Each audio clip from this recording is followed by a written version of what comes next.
Mariah Duck, Brandy Book, and Peregrine Took. An absolute pleasure to talk to you boys. I'm huge fans of the film, huge fans of you guys. Welcome. Thank you. You have to tell me, so you guys are starting a new podcast, am I right? And this is 20 years after the original film came out. That's amazing. Wow, look at that. The Friendship Onion. I love it. Tell me about it. That's it? That's it. No. That was a great interview, guys. Thank you very much. Yeah, good to you. Bye. Fill me in. It's kind of Billy and I sat around having the usual conversations that we have, and we realized that if we're going to do that on an everyday basis, we might as well start getting paid for it. Everyone else has a podcast. That's right. What everyone else has done in lockdown times, and it will be a great success. I don't doubt it. When did you get the idea? It just came to you one day. You said, "Shit, we've been chatting. Might as well." It's totally my fault that it's taken so long. Dom said to me years ago, "Why don't we do a podcast?" And I didn't even really know what a podcast was. He was a fan of podcasts early on, and he was always sending me podcasts. Listen to this one, listen to that. And it took me a while. But when I did listen to it, I thought, this is perfect for us. This is what we do. Just talk about things, you know, if we see something or we read something or play a game, or like we talk about it, what is it, you know? So now we're doing it as a podcast.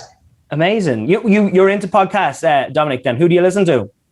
I listen to a lot of football podcasts, you know, James Richardson, Totally Football Show, The Guardian podcast, lots of fantasy football stuff, lots of science stuff, 5 Live Science, lots of stuff about insects, stuff about travel, some comedy podcasts. What else? You say football now. You mean soccer, right? Because yeah. I used to be Irish, but I've been in America 8 years now, so football has a different connotation for me now. Right. I still call it football, but yeah, soccer stuff. Yeah, just a little bit of everything, really. Some true crime, maybe some short story stuff. I just jump around. So he's obviously you're gonna have to touch off Lord of the Rings, of course, which brought you together. Is there gonna be much Lord of the Rings content on there? Well, see, here's the thing. Me and Dom didn't know each other before Lord of the Rings. So right. We only know each other with Lord of the Rings in our lives. So we sort of accidentally talk about Lord of the Rings a lot because we'll be talking about traveling and we'll say, oh, remember that time we were in Thailand? Oh, yeah, that was with Orlando when we were making Lord of the Rings. So it always sort of ends up popping up. So, yeah, there'll be, I would think, a fair bit of Lord of the Rings in there. And do you guys still talk to the old cast at all? And any chance of getting them on as guests? Oh, yeah.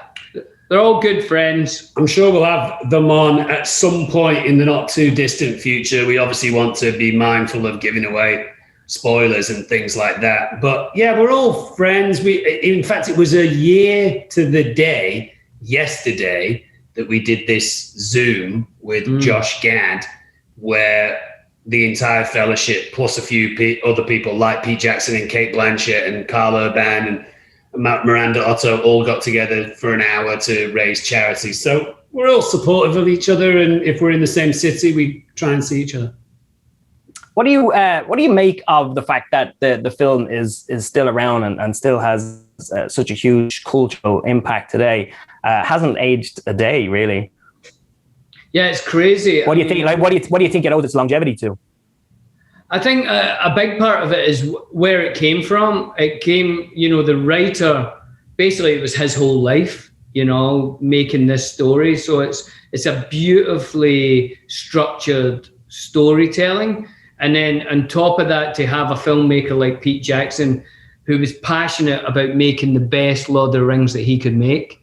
And part of that was casting people who wanted to be in it, who weren't using it as a way to get to something else, So everything about it was authentic. There was nothing that was contrived or anything done for any reason other than to try and make the best story that we could, So right. I think that's the reason that it's hung around, And you guys, of course, have all the best lines in the film, including "Where are we going?" It comes in pints, and my own personal favorite, "Second breakfasts." Is it? No, hang on a second. They're all Billy's lines. Not That's true, actually. I am sorry, Dom. And Bill, it's not you've had all the best lines. This is how they're said. Well, you were such an amazing double part. Like, you stole the screen every time you were on there together.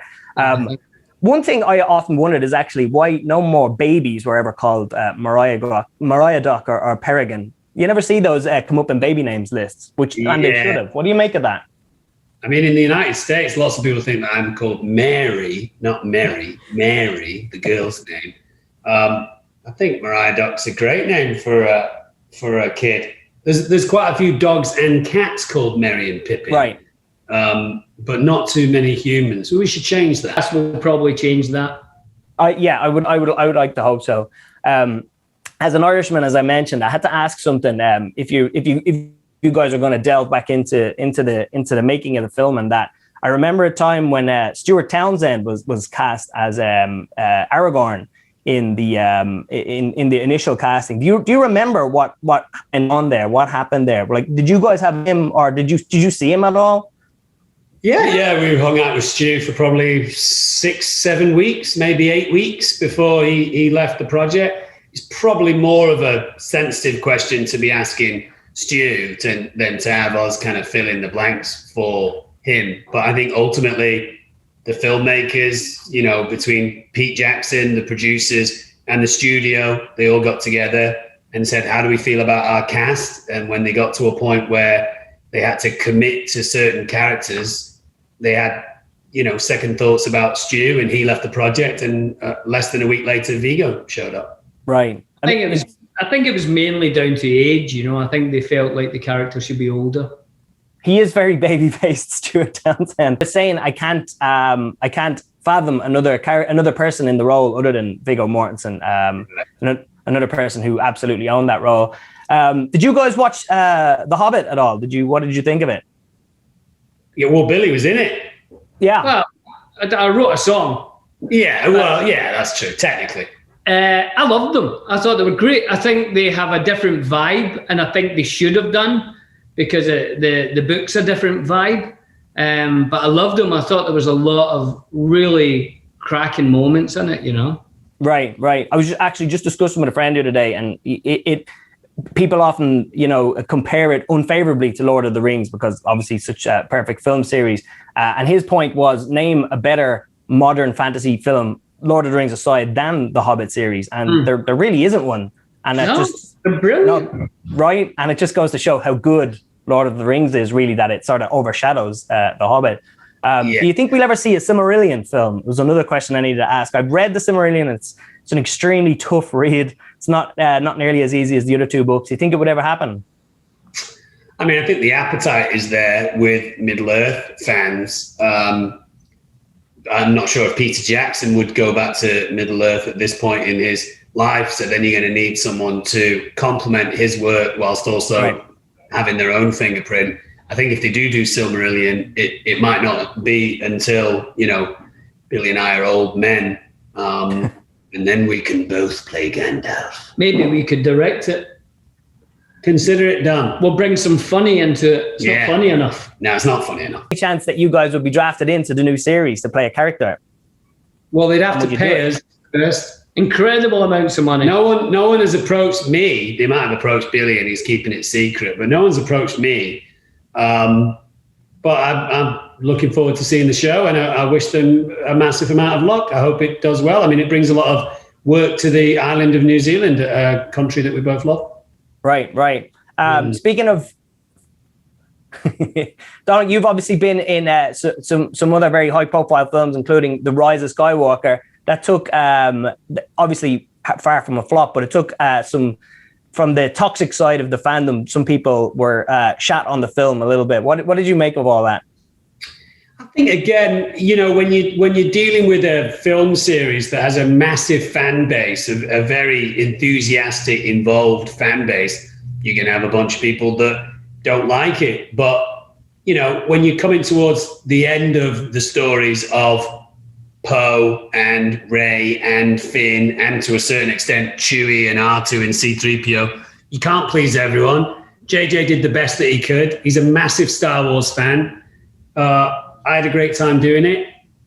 It's a film. Do you know what I mean? It's a film at the end of the day, and people shouldn't feel so personally offended by it. It's a movie. Everyone took a massive swing. They tried their best. Move on. I loved it. Absolutely. And John took me as his date to the opening, so I loved it as well. Yeah. Because I got to go to a big party. I did the popcorn trick. You know the popcorn trick? I know it well. And you fell for it, Billy. Jesus Christ. Oh, every time. Hold on. 5th time he's done that. I have to ask as well, Billy, will you be doing any singing on the new podcast? Because I think we could, remembering your song from Return of the King, I think I'd listen to a podcast of you just singing all day. Well, they'll be singing. There'll be music. Me and Dom will be writing some music for the Friendship Onion. I'm absolutely sure of it. Yeah.